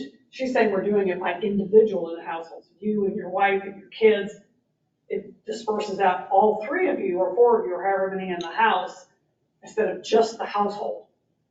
But to me, that's not a disaggregate, that is actual data. And disaggregate is something. Because the household is the aggregates. Yeah. And the individuals are the disaggregates. Correct. That's not disaggregate. So that's why I struggle with this, right? It doesn't make sense to me. If we're gonna. One could argue that I'm disaggregated from my wife right now. And the longer you talk, the more I'm disaggregated. In fact, the way she sent me a text and said, keep your ears moving. Just kidding. I have another question about Please. modeling. So will this modeling effort incorporate the funding that was provided from the Transportation Commission through CDOT to help update models across the state? Yes. Thank you. Okay, so I just wanted to make sure that. Was that the statewide model and the North Front Range model will match? No. No. Okay. The statewide model is an activity-based model. But through the statewide modeling groups, we're in discussions about how we can learn from each other and have similar assumptions where it makes sense. But because they're different model structures, they can't be the same. Thank God we have. Just for purposes of keeping me away from my wife a little longer, I'm curious about the difference between the disaggregate model and the activity model. Mm-hmm. Another distinction there is the activity-based model is modeling tours of trips. And so you may go from home to work and then work to shop and then you go back, and it considers the length of time and the mode choice among all of those linked trips. In our model, it doesn't consider those nuances, and it's just considering all trips in isolation. So that's another advantage of the activity-based model, of considering how trips actually, how we all consider how we make trips. So for example, I'm going to drive from here to the liquor store and the liquor store. So Exactly. That is a specific mode. That's an activity. Yeah. Now you're keeping me away from my life. So, don't we take all of these models back to the source data, which would be people moving their cell phones and correlating them together and going, this model works, this model doesn't work, and therefore all models should arrive at the same answer, at least in the past? I mean, if we look at today's data tomorrow, you know. That's a really good point, that all these models are validated to traffic count data or the LBS data that I was describing. The advantage of those models with more specificity is you can test things more discreetly. You have more options of testing what different projects or futures could look like in those ABM models. But yes, they should both give a reasonable expectation of current travel behavior. I mean, they should be getting the same answer. So it doesn't, I guess it don't really matter how you come up with the answer, as long as we're all getting the same answer in the end every time. Or are they getting different answers, like the weather people, yeah, different answer, and we're basically playing one model that's like out in left field, the other one's getting the right answer. They're getting different answers, I know for a fact, because the North Front Range model and the state model and the other model I know, they're all different. They just did an analysis on US 34 and they're all different.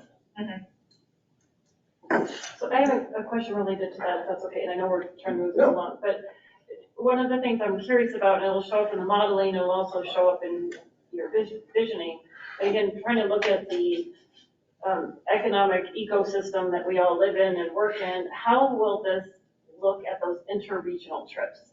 So, and will the modeling connect with the DRCOG model or the CDOT model? What I worry about and what I'm hoping doesn't happen is there's the North Front Range MPO and then there's the DRCOG MPO, and each one uses their own model, and they both can come across like they're both flat earth, like on beyond those boundaries, nothing exists. And we all know that that's not the case in terms of our travel patterns and where people are living and working and going to school. So how does this modeling take into account interregional travel behavior? She's wanting an aggregation of the disaggregation.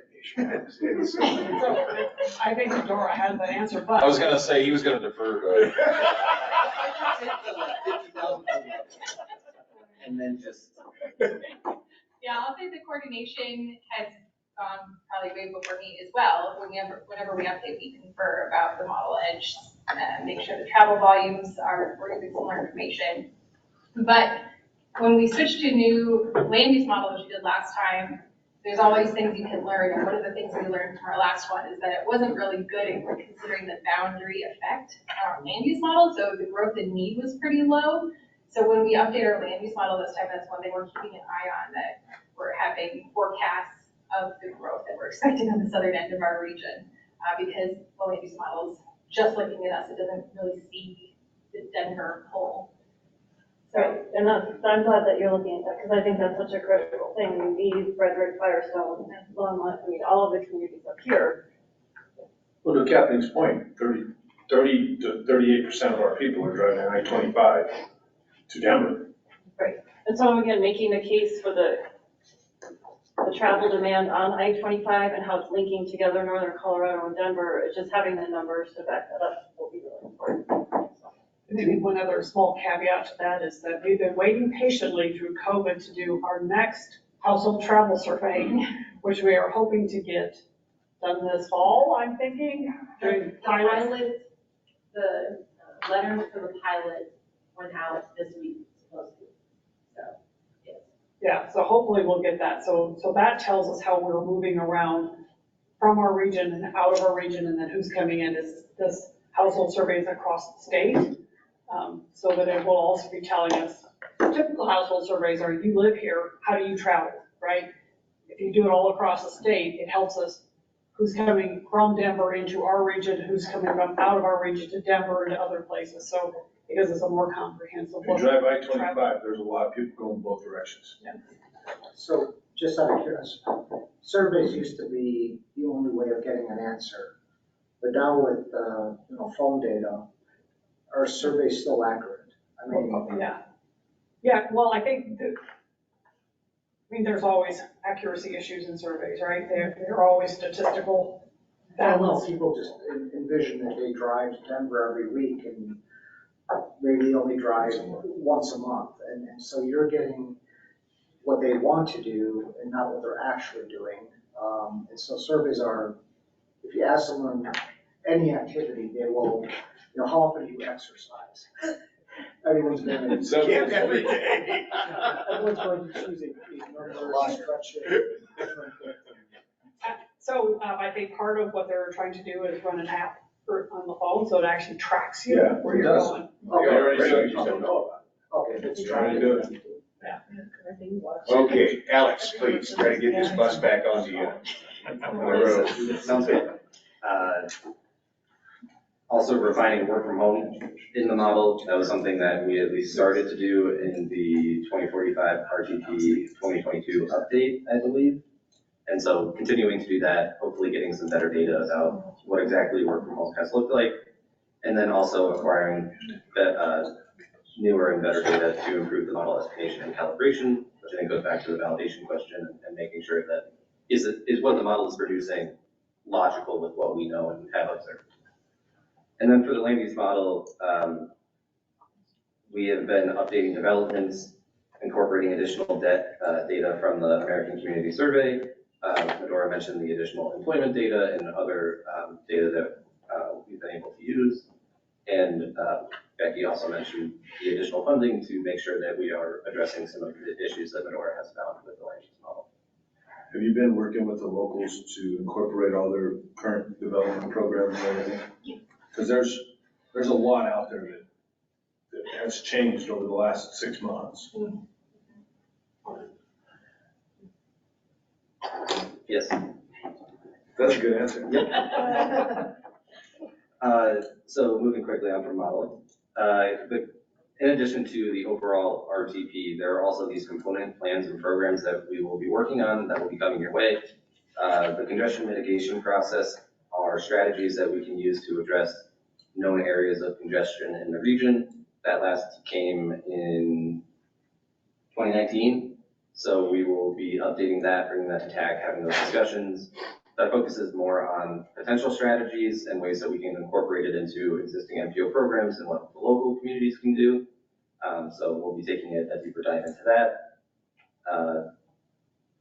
There will be an update to the Transportation Improvement Program or the TIP in the coming months, and then a potential call for projects also coming up later this year. We'll be working on the System Performance Report, which takes what Anna Rose and Jerome requested before. So all the performance measures, regional performance measures, are we meeting them? Are we not meeting them? What are the targets? And so that the System Performance Report will be incorporated into the Regional Transportation Plan, and it will effectively be a performance measure chapter or section within these 4 chapters. And then we, because it's not been long enough, we will go back through the greenhouse gas report and update that with all the information for the 2050 RTP. So this is a general timeline of what we will be doing. And so our drop dead approval date is September of 2023. So we were hard at work behind the scenes, doing outreach. We talked about the model updates. Obviously, performance management has been moving forward as you guys approved those tonight. Working on the vision planning. We've been working on outreach and how to get better feedback on those vision plans, on those corridors. The financial plan and TIP development are underway. Mentioned that with the program distribution. Air quality is ongoing, but that will be taken later this spring and summer, and then coming back to council for approval this summer into September. So I wanted to mention that we have been working on some different outreach strategies. Anna Rose has pulled a lot of these together, and I want to give her credit for that. So we have been working on story maps, which is the map on the top right. This is one of the exercises we would like to do with the public. So we have one for our regionally significant corridors, regional transit corridors, and regional active transportation corridors. So this way we can focus people onto how do you use this corridor today? Is this a priority? What would you like to see on these corridors? These are the projects that we know local communities are interested in. and really just have a focused conversation in this way. Do they all involve Ann Rose and Jerome sitting under a tent smiling? Because they look way happier there than ever at a council meeting. I'm just saying. You know, we love talking to people.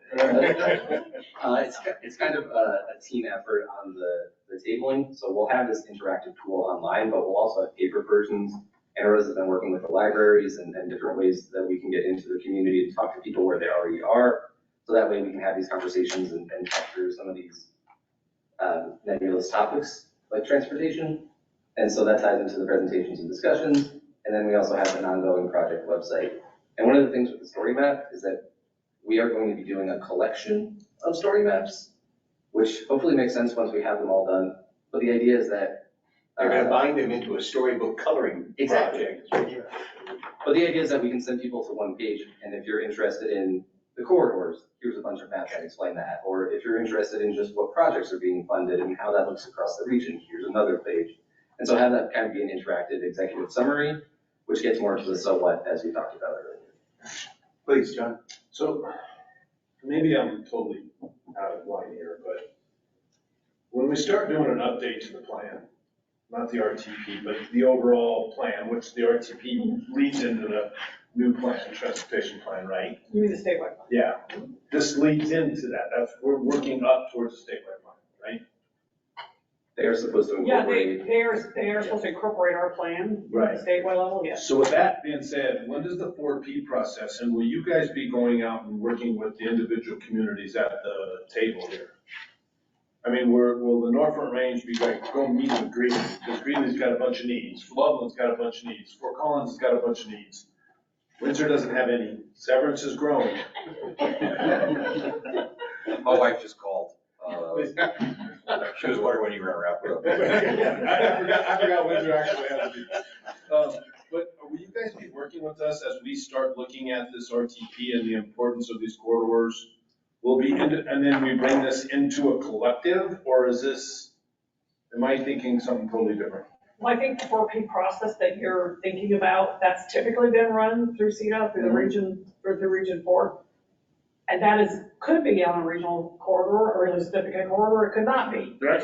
It just depends. But we do try to coordinate if there are things that come up from that conversation, that should be, if it's on a really significant corridor and it's in the Norfolk Range region, it should definitely be in our plan. I have a two-pronged response. One is that Fedora has sent out a data request to TAC members so that we have an idea of what is in local plans on these corridors, what needs to be modeled, what that looks like. So we have that information. We are also in the very, very, very preliminary discussions of trying to bring together elected officials from each of the MPO communities so that we can have that discussion and talk about prioritization. Not that I don't trust our folks, but we all sort of sit as council members. Right. And we want to make sure that we're understanding it, and Paul and Will do a great job for us. And this will be parallel but separate, but also somewhat related to the 10-year plan prioritization and discussion as well. So we will be coming to. So I wasn't all wet, what you're telling me. I was in the right ballgame. It's reinforcing that our internal discussions do line up with what you guys want. Okay. So Well, maybe what I would like to hear everybody else's thoughts. But no, that's good reinforcement that we do want to reach out to both our technical and elected official levels to coordinate that. I think what we were hearing early on is that it would be great if we could go out and talk to not just each individual representative across the region, but your full councils, your full boards.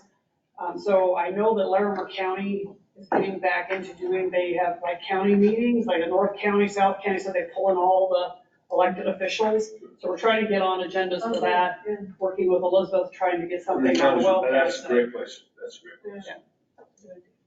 But I just know that we had a 10-year development plan before 2019, January of 2019.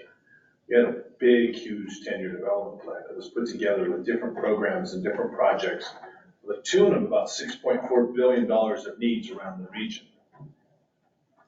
Norfolk Range had about, I think, $3.2 billion of that need. What happened to that list? Because those projects didn't go away. Some of them did, but not all of them, for sure. Yeah, but why did they go away? I'm not sure what list you're talking about, Johnny. Is that what the RTA I can send it to you. Is that the RTA? Deb Perkins Smith put a 10-year development list together, Okay. and it was a huge list of projects. Okay. We worked on it for like I think 5 it's sort years. of, yeah, I think it's sort of remember that was like a compilation of everybody's land use plans, or. Strategic projects across the region. And Norfolk Range have a significant amount of dollars in it. It doesn't sound. 14, Harmony, Yeah. 392, 34, 25, 402, all those projects, 60, we're all in there. And one of the questions that we would like to poke at more is that unmet need. So obviously the RTP is focused on fiscal constraint and what we can fund, but I think it is really helpful for us to know. Yeah, the thank unmet you. need is important. Yes. That's what. Just because you don't write it down doesn't mean it's not needed. Yeah, fair, yes. So yeah, we definitely want to incorporate that, and we're talking about that a lot. And I hope that you will see smiling transportation planners at each of these events. That's how I will bring that back to this slide. So that's all I have. I was expecting this to be a really quick discussion, so thank you for all the feedback and questions. Any additional questions that Alex can sheepishly refer to Medora? Listen, you can have me ramble. You can have an actual answer. Thank you, sir. Yes, thank you. Appreciate it. Okay, we are at the council reports, Transportation Commission report. Commissioner Bragg, please. Great, thanks. I'll be quick. We had a good meeting earlier today about looking at different ideas and options around CDOT pursuing, or somehow agency partners pursuing a grant for segment 5 for North I-25. So I thought that was a good discussion today. I'm sure Heather or others can provide more details on that, but I do think it's good that that process is moving forward to figure out different ways to provide or augment funding for segment 5. So I think there's a lot of good things happening around North I-25, both in terms of the construction that's underway, as well as trying to bring the dollars to the table to get segment 5 done, and then obviously the importance of needing to continue to look at the remainder of the corridor as well. So our meeting this month for Transportation Commission is back in person. So it'll be interesting. I haven't seen the agenda yet, so I don't know all the details. But if you do have any questions that you would like me to ask, let me know. I am trying to find out more about CDOT's transit vision plan that we talked about at the board chair meeting. So if any additional information I get, I'll be glad to share. Great, thank you. Questions for Commissioner Bradley, please. CDOT Region 4 update. I understand it is Josie subbing for Heather. Yes. Yes, good evening, everybody. You're stuck with me tonight. Heather is with her son. He has a wrestling duel, so everybody cheer for him. So if you guys don't know me, my name is Josie Thomas, and I'm the Region 4 Planning Manager, so I'm going to cover the Region 4 updates tonight for Heather. I'm going to start with some project updates with our favorite, I-25. As you can expect with the winter weather we've been having, construction has slowed down across the board, but that being said, I-25 segments 7 and 8, we are still on track for substantial completion by the end of calendar year 23. So great news there. The East Frontage Road south of State Highway 402 will be closing for 3 months at the end of this month for construction of the Hillsborough Bridge. Moving over to the Kendall Parkway Mobility Hub, sidewalks and plaza areas on the west side of the Centera Level Mobility Hub have been completed, so we're making progress there, which is exciting. The demo of the existing southbound Poudre Bridge has been completed as well, and construction has begun on the trail under the bridge. Going down a little bit to segment 6 on I-25, the team has had successful negotiations for the final construction package, which internally we call CP7, construction package number 7. And that one adds a 5-legged roundabout on the west side of I-25 and LCR 16. And that's going to accommodate a new southbound on-ramp at LCR 16. So with this, a 90-day closure is going to be required of the off-ramp and through movement onto LCR 16 under I-25. And that will happen in the April to June time period. Commissioner Brackey already hit on segment 5 a little bit, but exciting news there. The design RFP is out for consultants and is due this month. Selection is set to occur in March. Sorry, was that Councilman Olson? I didn't say He anything. gets blamed for everything. She heard you popping off even when you didn't pop off. I'm just always ready for JC. Councilman Olson. I think she was both like Heather, actually. No response. Please continue. Okay, great. So selection is set to occur in March with the onboarding scheduled for April. You guys already know that funding in the amount of $350 million has been identified, and that the first construction package is preliminarily planned for the first quarter of 2024.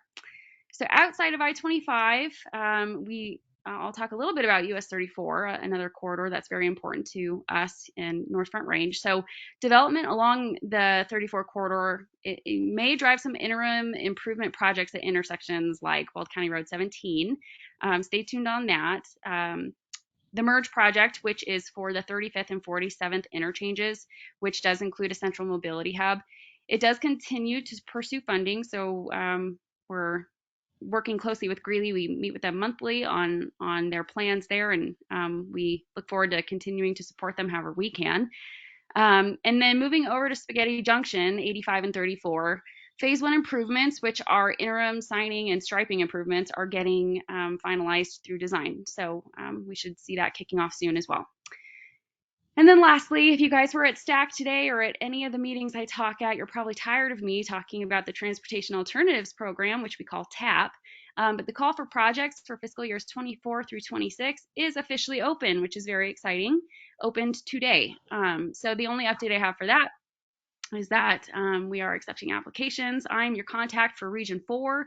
If you have any questions at all, please do reach out to me. But the guidance document, the schedule application, and all the things that are posted online, and I can, if you guys would like, I can drop that link in the chat here. But headquarters is working on an official press release, and I apologize that that's late. But once that gets finalized and sent out to me, I will make sure North Front Range and all of our other planning areas in Region 4 get that information so they can pass it along to all their members. So that's about it. Any questions?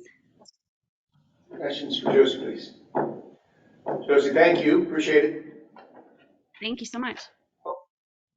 Okay. Colorado Transportation Investment Office report is written. I-25 Coalition will be very brief. Commissioner Bragg, just touched on, we heard the typical reports last night, but I think what I'm most excited about is the meeting that we had this afternoon as far as kind of a reformation of the funding subcommittee. Really pleased to hear some of the ideas being kicked about there of maybe even pursuing a mega grant, which would be well worthy of this entire corridor, and we'll let you know how that progresses. NAPNI, Commissioner Stevens, please. NFRMPO, we heard a presentation on the Central I-20 or I-70 tolling equity program by Simon Logan from the CTIO. So that was interesting how they are, trying to build equity around a project that really tore up those communities. And so there's some effort to, provide people who are still living near I-70 with either bus passes, it sounds like, or, free opportunities to use some of the paved lanes. And so interesting. Then we had Alex gave a presentation on the NFRMPO regional transit corridors. So that was really interesting. And I think it's really good for that. And Alex did a great job. But, for them to get acquainted with the projects that we have up here. So a lot of the people are from the Denver area. And so, as we look to put out funding, we want to make sure that our projects are considered for that NAPNI funding as well. So Alex did a great job of sort of explaining what we like to do and, what corridors need to be developed here. So I think that was really great to have it. And then, as I said earlier in the meeting, we have $2.2 million total revenue right now. That comes from retail delivery fees and ride shares, and I believe the retail delivery fees are only moved into our into the buckets quarterly. So we'll have an update soon about the next set of fees that we we'll be seeing. And then our next meeting is February 23rd, and we will be approving the budget and also an increase in the fee levels. So I think in state statute, those fees were to be increased according to the inflation index, and of course, we know inflation's gone up. So I believe that the ride share fee might go up a penny. So it's about 22 cents right now on ride shares, and I think it'll go up to 23 cents. And so we'll approve those numbers as well. That's it. Thank you. Questions for Commissioner Stevens, please? I just comment really quick. If you have not been on the cover of I-70 and seen the connectivity and the businesses and the connection between the communities, the park, the school, you stand on that cover, you can't even hear the noise on I-70. Yeah. So, and then think about it being all underground like San Francisco, Chicago and everything underneath. So go down there and think about the connection and the connectivity and the community adversity that brought in is amazing. And if you go down there and walk it, your eyes would open up to what connectivity of community looks like. That's awesome. Yeah, It's amazing. Great project, I think, to build, Amazing. to rebuild those communities and to. Thank you. Good, thank you. Front Range Passenger Rail District, Councilor Olson, please. We went through a lot. We're still going through a lot. We are trying to figure out sort of how we get through the strategic plan, who's included, where does the corridor go? There's just a lot going on. One of the things that I think our board is struggling with is I think there's so many different folks. There's 17 of us. And no one really knows what's in the bill. No one really knows what's in the system diagram, what we're trying to do. So what we asked the staff to do this last month was start a program, program development program, and then we can start identifying projects and start going into how we manage it. Because we're policy folks, but we're trying to manage the whole program, which we all know how when policy tries to manage a program, it doesn't turn out very well. So we really just need to get on top of that. I think Andy's doing a good job, sees his challenges. I told him that he's herding cats, but he's got catnip on him. So good luck. But I'm starting to see a gel of what we've got to do. And just when a new board, a new government starts, it just takes time. But other than that, I think you'll start seeing some action out of them. They want to go to the ballot in 24, but there's a lot of people on the call concerned that if you push it and you go to a ballot too soon and you're not ready, you're just killing yourself. So there's a lot of discussion going on around about that. Questions for Councilor Olson, please? Okay. Host council member report, I'll be brief. We being Weld County, have received $1,091,818 in STVG funding through the North Front Range. Along with the town of Eaton, they contributed $22,696 in partnership funding for our Weld County Road 74 and Weld County Road 33 roundabout. It'll be our third roundabout. It's roundabout summer here in Weld County. We'd like to build them so we can feature bronze artwork of Commissioner Freeman at the center, shaking his fist at the clouds, saying, "I hate roundabouts." It's a good artwork feature. The project I'm awarded to Lawson Construction Company for $9.2 million is what that one will cost. Notice to proceed has been issued. Project will be substantially complete by September 2023. Our next roundabout 2024 summers, one we'll do with Lambert County, out at County Line Road and Freedom Parkway. Speaking of Freedom Parkway, we got $750,000 in energy impact funds from NOLA for the reconstruction of the bridge there at 54 and 13A, which if you've driven that, it's so bad we have cones on the side to keep you from getting from the edge of that bridge. It's I drive over it a couple of times a day and I get a little nervous anymore. Construction will begin on that towards this coming fall. We have to wait for irrigation to take place this season. That is the host council report. Anything else for the good of the order, please? All of you should have gotten a conflict of interest form from me. Please sign those and give them back to me before you leave, please. Anything else? Folks, we'll stand adjourned. Thank you, and we'll see you March 31, where we, Lumber Town.